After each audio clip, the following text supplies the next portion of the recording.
Kung naghahanap ka ng mapagkakakitaan, subukan na ang pagiging isang content writer online. Alamin ang diskarte sa Rocket. Alamin ang mga bagong paraan kung paano kumita sa panahon ngayon. Nang legal ha, eto na ang Rocket. Ikaw ba isang manunulat? It's either spoken poetry writer ka o kaya naman ay vlogger?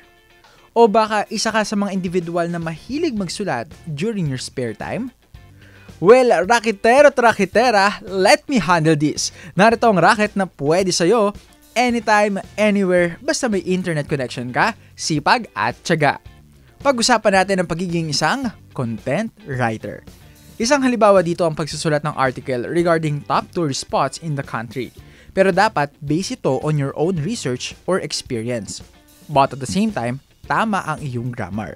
In short, dapat magaling ka sa technical writing. With this, ang isa sa website na recommended mong applyan ay ang Fiverr.com.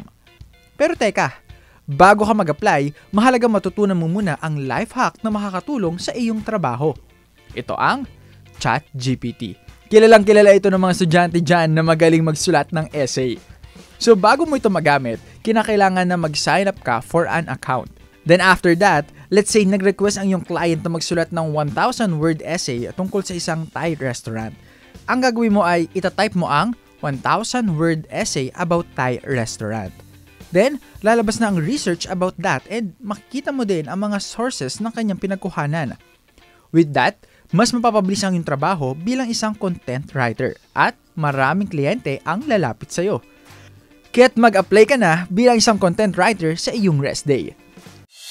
Alamin ang mga bagong paraan kung paano kumita sa panahon ngayon. Nang legal ha, eto na ang Rocket.